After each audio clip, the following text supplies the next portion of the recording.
won the lottery.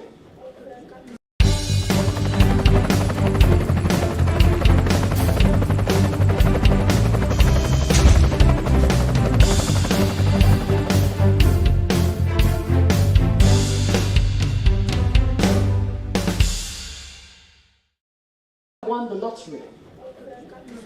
And I can assure you that over 70% of people who won the lottery were flat broke within 5 years. And when I say flat broke, I mean they were in a worse financial position than before they won the lottery. How is that possible? It's mindset. It's mindset. So money is not your problem, and money is not what is stopping you from starting a business. There are people who start a business with very little money and they do well. My first business I started in 2004, I started with £1,000. And even that £1,000, I didn't finish it. And now we've come a long way in business. This was even before the whole internet thing. Now we've come a long way. There's so much you can do with very little money. So funding is not the issue, so don't use that as an excuse. And let me tell you, there's funding in our community. Let me bust that myth as well. A lot of us think that there's no money in our community. It's not true. It's not true. There is money in our community. I work with a group of investors, and every so often we do something like Dragon's Den. Who watches Dragon's Den? So we do something like Dragon's Den. So if you have a good business idea, I get the group of investors together, you pitch to them, and if they're interested in investing, then investing. I'm telling you, there are people within our community that have money, they don't know what to do with it. All right? And they don't want it sitting in the bank, because that's a complete waste of time. I don't know what your current interest rate is, but the highest interest rate I could find was Virgin, and it was 2%. 2%, what are you going to do with that? What are you going to do with that? Nothing. So, yes, there are people with money. What else is standing in your way? For some of us, it is a skills or knowledge gap. Don't go into a business that you don't understand. Please don't. Make sure you do your due diligence and you understand that you understand the concepts, what rules it, that kind of thing. If you have a skills or knowledge gap that require you, for instance, to go back to university to get the information or the knowledge that you need, don't hesitate. So I have people say to me, oh baby, if I have to go back to university now, I'm already 35. If I go back to university, that's another 3 years. I'm going to be 38 by the time I finish. Yes. So my question to you is, if you don't go back to university to get the information you need, how old are you going to be in 3 years' time? 38. Without the degree, without the knowledge, stuck in the same spot. So don't let that be an excuse. Go do what you need to do to get the information you need to go further in life. Some of us is marketing. Now, let me tell you, having a business is one thing. Knowing how to market is a completely different science. Completely different science. But the one that I find is the one that holds us back the most is fear. Fear. Supposing I do this and I fail. Oh. Supposing I do it and I lose money. Oh. Supposing I do it and they laugh at me. So let's deal with all that. So what? So what? Seriously. Listen, every successful entrepreneur will tell you that failure has been a large part of his journey. Get comfortable with it, get used to it. You fail your way to success. There's Mary Kay over there. The founder of Mary Kay said, you fail your way to success. In other words, you try something, you mess up, you get up, you pick yourself up, you dust yourself off, you refine your vision, and you try again. That is the majority of what we do in business. So the fear of failure should not be your excuse. The fear of losing money should not be an excuse, because you can always make money again. Now, I'm not saying be irrational and just, take out all your savings and throw them at some business idea. That's not what I'm saying. But it will require risk. Any business requires an element of risk. Any investment. It's risky. But doing nothing is even more risky. Even more risky. Staying here in one position is even more risky. Okay? So please don't let that be a deterrent for you. Don't let fear paralyze you. Let it propel you. Let it propel you. So now we're going to talk about starting a business. And even if you are in business, I'd like you to listen. because it will help you refine your vision. Was that 30 or 15? 10. Oh, okay. I gotta go real quick. Now, you've heard the phrase, businesses don't plan to fail, they just fail to plan. Yeah, you've heard that before? Okay. So let's have a look. First thing is, some people say to me, Bibi, I want to start a business. I've even got the money. I don't know what to do. Does anybody here have that problem? Yeah? You don't know what to do? Okay. So this is what I did, and it might help you. I wrote down, I got by myself. I would encourage you to maybe go away for a weekend or something, or get by yourself. And I got a sheet of paper and I made 3 columns. And in those 3 columns, on the right, one side I had my gifts and my talents. In the middle I had my knowledge and my skill set. And on the end I had passion. All right? So, yes.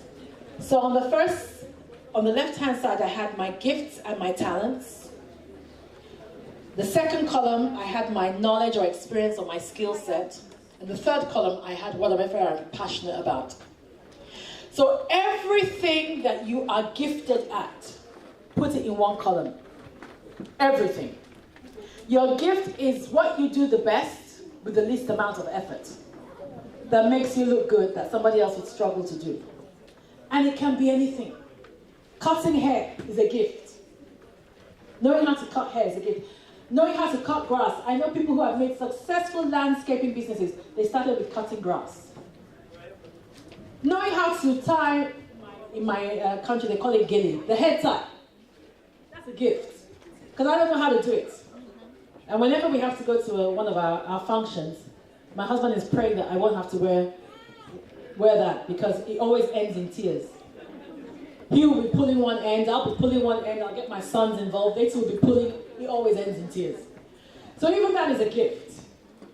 You know how to cook, that's a gift. Some people are really good at advising, that's a gift. Whatever is your gift, write it down. Then the next line is, what is your skill set? What's your knowledge? What do you know? What's your experience? I know about law, I know about HR, I know about leadership, I know about community organizing. Whatever it is that you know.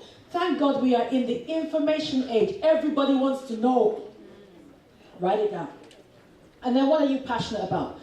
What if you had your life to live over again? You didn't have to worry about the kids, you didn't have to worry about the mortgage and all that. What would make you want to get up in the morning? Think about that and write it down. I can assure you, you will come up with some kind of business venture from having a look at all that. All right? Probably more than one, but that will help you. Okay, going real quick. So when you're going to start a business, the first thing you need to do is market research. Now, market research is time well spent, ladies and gentlemen. Even if it takes you a year. I would rather spend a year doing market research on the business and then discover that actually this business is not viable, then jump into it, waste my time, energy, and money, and come to the same conclusion. So the first thing you need to be looking at is there a market for this product? Because like I said earlier, the fact that you have something to sell doesn't mean I want to buy it. So is there a market for this product? Who wants to buy it, in other words? And don't think, sometimes when I ask budding entrepreneurs this question, they say, well, everybody is my client. No, they're not. They're not. Even if you're selling something as universal as water, the whole world is not your client. Because some people like still water, some people like fizzy, some people like flavored water. So the whole world is not your client. Every service or product has what we call a demographic. You have to find who wants to buy this product and then position yourself there. So in other words, once you've decided that there is a market for this product, who wants to buy it? Who wants to buy it? You've got to narrow that down to the very last thing. What ethnic background does my client come from? What's their age? What do they do? Where do they go? What do they read? Where do they hang out? Who is my customer? Then where are they? Where are they? Because think for example, if you own an African cash and carry where you're selling beans, plantain, and all the rest, even if they give you a shop for free in Mayfair, what is the point of going to put a shop in Mayfair? Your clients are not there. Your clients are in Peckham, Woolwich, Stoke Newington, Thamesmead. So you need to find where are my clients and position yourself in front of them. Now, because we're doing more and more business online, that question becomes even more important online. Where do my clients visit online? So if I'm selling hoodies for young people, there's no point in me going to advertise on LinkedIn because they don't go there. Young people don't go there. Even if they're professional, they hardly ever go there. So what is the point of that? Where would I go if I was selling hoodies for young people? Instagram, Snapchat. Snapchat is not even as popular as TikTok.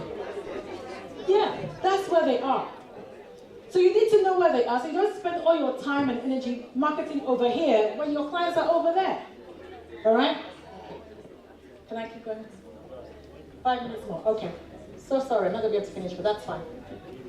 Okay. What do my customers need? You need to find that out. Don't assume to know what they need. Find out what they need. And how can you effectively communicate that you can meet their needs? Now this is really important because some of us have a good product, but we don't know how to use the language of our clients. Every group of people have a language. And if you don't use their language, they don't buy. So for instance, one of the things I do is I do a lot of leadership training. So there's a particular leadership program that I do I do leadership training for young people. I do leadership training for churches and their leadership team. I also do leadership training for government agencies like the Nigerian Armed Forces. I do leadership training for them. So this particular program, I can do to each of those groups, but I will tweak it. But when I'm going to market it, it's completely different language. So if I'm going to market it to young people, you will see things like, make sure you're there, it's going to be dope. Because that's their language. Dope is their language, they know it's going to be good. All right? Now, if I was going to market it to a pastor and a leadership team, I won't have dope on there. They'll think I'm selling drugs. So I won't have dope on there. Completely different language. And if I'm going to sell it to a government agency, another set of language. So some of us have a good product, we're not selling because we're not using the right language. All right, so you must understand the language of your people. I'm so sorry, ladies and gentlemen, I'm about to run out of time, so I'm just going to very, very quickly round this up. You have to find out how much your clients are willing to pay for it. And who are your competitors? Who are your competitors? Now I want to bust a myth. When it comes to competition, we always think that we have to compete on price. It's a lie. You don't. Reducing your fee doesn't necessarily give you a competitive advantage. Sometimes it actually it lessens the value of the product in front of the client. What you need to do is find out what your competitors are doing, see how you can do it better. That's what you need to be looking at. How can I do it better? Because I'm telling you, it doesn't matter how expensive your product is, somebody can pay for it. Somebody can pay for it. Look at something like a handbag. Now you have the Primark group, and that's fine. Nothing wrong with buying a bag in Primark. You buy a bag in Primark for £20. But you also have people who buy Hermes Birkin bags. They're about what? 108. 8,000? You're joking, girl. 8,000 is small. I've seen a Birkin bag for 180,000 with a 3-year waiting list. Yeah, yeah. And people are lining up to buy it. So it doesn't matter. Don't think, oh, my product is so expensive. It doesn't matter. As long as you can show you're adding value, your product adds value, and that value is value to them, not value to you. What they consider to be value. So somebody who's buying a Birkin bag, obviously they have to be seen. The value to them is that people see me with a Birkin bag. That's the value to them, even though I think they're crazy, but they, as far as they're concerned, it's value. All right, so I'm going to round it up, is that okay? But just before I go, just to say that you do need to be able to promote yourself. I have a saying, market yourself shamelessly. So, listen, this room is full of entrepreneurs, full of business people. So if you are here, I know that Sally's provided an opportunity for you to come and market your product. Don't hold back. Don't hold back. Make sure you come and market yourself well. Let us know what you have to sell and do it properly, okay? Market yourself well. And can I also encourage you, and I'm going to say this because I think it's just us here, buy black. Make a conscious effort to keep the money within our own community. The Jewish pound travels around the Jewish community 18 times before it leaves the Jewish community. That's why they are where they are. So you've got all these products here today. Buy black. Keep the money here. Thank you.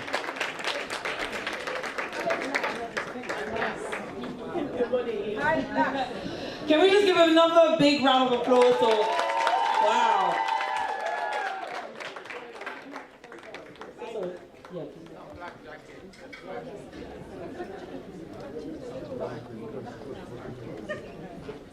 So there's one last thing I wanted to say. A couple of people have already asked me about mentoring and stuff like that. Because it's very hands-on, I only mentor 5 people a year, but I have a mastermind group that we meet every Friday for entrepreneurs. And we're going to hand out the details of that. We meet for 1 hour every Friday for 6 weeks. And it costs £95 for those 6 weeks. But for Sally's people today, I'm doing it for £85 if you register today. You register tomorrow, it's back to £95. But we meet for 1 hour every week for 6 weeks. And the advantages of being in a mastermind group is you're already in an enabling environment. And I'm not always able to do this, but I do try to have at least 1 millionaire in that group. Because if you can see it, you can be it. And they help you with your business. They have contacts that you probably don't have. And they help you with practical solutions, not a networking group. It's a mastermind group. They give practical solutions for the problems that you're having in your business so that you can grow. So if you're interested in doing that, please let me know. And of course, the last thing I want to say is about the book. I encourage you to get that. It's $12.99 on Amazon on my website. But again, for Sally today, I'm doing it for £10. Please get that, not because I need to make more money out of you, believe me, but because it's full of tips and information that will help you in your entrepreneurial journey. Thank you very much for listening. Thank you. Wow. Thank you so much. Hope everybody can hear me. Thank you so much, Bibi Clement. This was amazing. And we will be having an opportunity where all the vendors, if they like, will have the opportunity to pitch only for 5 minutes. The reason why we decided it was only going to be for 5 minutes is because if you do pitch to an investor, they might sometimes ask you for an elevator pitch, and they only would want to take 5 minutes. Trust me, it's not that long. They want you to be able to explain your business clearly, concisely, and just let the people know what you do exactly. I will highly encourage everyone, if you can, please get involved, contact Bibi Clement, especially if you are an entrepreneur and you are looking for investment. Definitely use your resources, network with different people, because she is right. I've seen it before, even within my organization. My founder is also a VC, so trust me, you do not know who you're speaking to, so please, I encourage you, network with one another, definitely pitch your business, purchase what you need to do, and make an investment for yourself, because that's what you need to do. You need to invest in yourself, and investments will come at a cost, but it will yield fruit, it will yield results. If not today, then tomorrow. So, without further ado, we are going to start the pitch.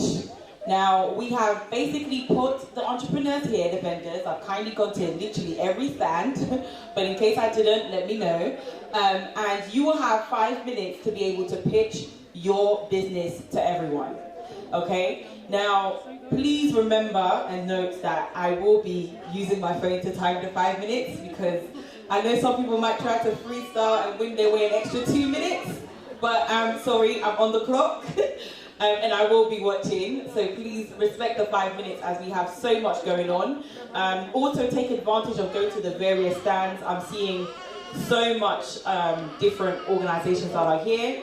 And please also, when the person is pitching, kindly just like listen, and can we keep the noise down? I feel like some people, it's their first time doing a pitch. We just want to encourage them. We want to make sure, to come on this stage is not easy. Not everybody just enjoys speaking, so we want to make sure that we respect the person and the business that is coming forward, because again, it's a huge accomplishment to be able to just sell yourself to a group of people that you may have never met.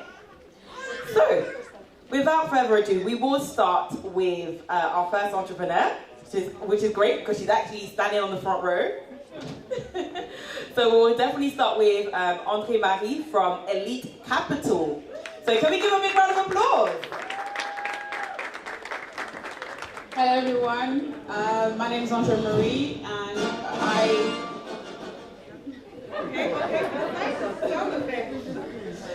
so hi everyone, my name is André Marie. I am the founder and CEO of Elite Capital. Does anyone here have a business idea that don't know what to do or how to start, or have a business but you want to go to the next level? Anyone? Okay, so this is where we come in. I am a business owner where we run a consultancy firm who helps small to medium-sized businesses get to the next level. We also coach and do business development skills for those who have businesses, and also those who are looking to start in businesses. We also do fundraising for small to medium-sized charities. Just over last year alone, we helped several businesses raise up to £150,000 worth of funding. So if you are interested and you need that extra help, both in funding, business development, or your personal development in terms of coaching, then get over to our stand and we will let you know about more. Can we give a big round of applause? She did that within a minute. Wow. I didn't even need the extra 4 minutes. That's a pro right there. Okay, so we're now going to move on to Miss Selena from CD Land, who's going to come and do her pitch now. Can we get Mrs. Selena from CD Land, and can we give a big round of applause as she comes on? Thank you very much.